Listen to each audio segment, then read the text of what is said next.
মধ্যপ্রাচ্যে এখন তীব্র উত্তেজনা, আর এর জেরে যুক্তরাষ্ট্র ও ইরানের মধ্যে কথার লড়াই ক্রমেই তীব্র হয়ে উঠছে।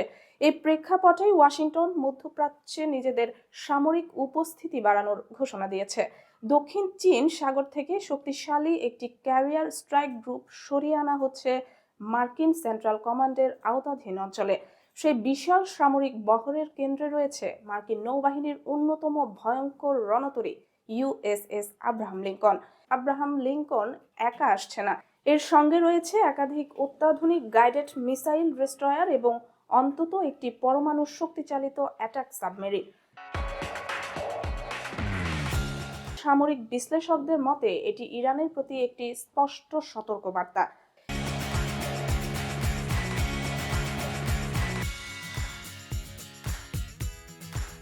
ইউএসএস আব্রাহাম লিঙ্কন হলো মার্কিন নৌবাহিনীর ৫ম নিমিটজ শ্রেণীর বিমানবাহী রণতরী। ক্যালিফোর্নিয়ার সান দিয়েগোতে এর মূল ঘাঁটি। যুক্তরাষ্ট্রের ১৬তম প্রেসিডেন্ট আব্রাহাম লিঙ্কনের নামে নামকরণ করা হয় এই যুদ্ধ জাহাজটি। পরমাণু শক্তিতে চালিত এবং বিশ্বের বৃহত্তম ও সবচেয়ে শক্তিশালী রণতরীগুলোর একটি হিসেবে পরিচিত এটি। একবার জ্বালানি ভরলে কয়েক দশক ধরে সমুদ্রে টানা অভিযান চালানোর সক্ষমতা রয়েছে এর।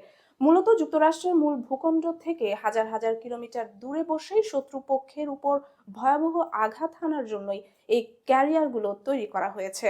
নিমিটজ শ্রেণীর বিমানবাহী রণতরীগুলো আকাশ, সমুদ্র ও স্থলভাগে একযোগে দীর্ঘ সময় ধরে হামলা চালাতে পারে।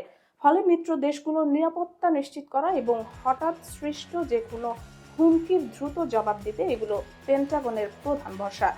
ইউএসএস আব্রাহাম লিঙ্কনকে আধুনিক যুদ্ধের এক চলমান ঘাঁটি বললেও অত্যুক্তি হয় না।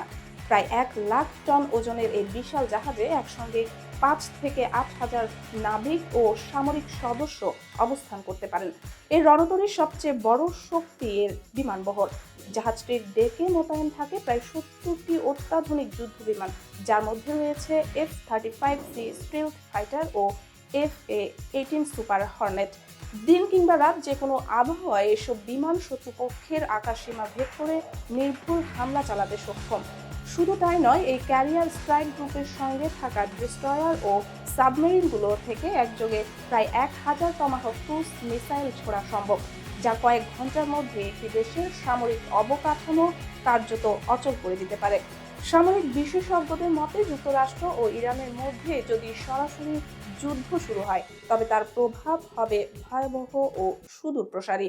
আব্রাহাম লিঙ্কনের মতো একটি রণতরী থেকে প্রতিদিন ১০০ থেকে ১৫০টি পর্যন্ত বিমান হামলা চালানো সম্ভব।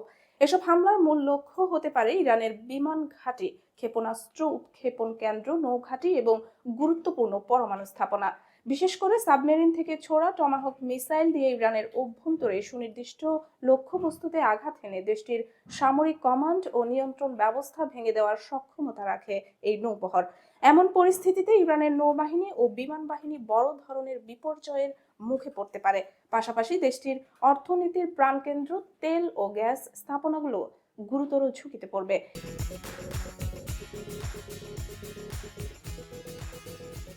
এসব কারণে ইউএসএস আব্রাহাম লিঙ্কনকে শুধু একটি যুদ্ধ জাহাজ নয়, বরং যুক্তরাষ্ট্রের সামরিক শক্তি, রাজনৈতিক চাপ এবং কৌশলগত হুমকির এক ভাসমান প্রতীক হিসেবে দেখা হয়।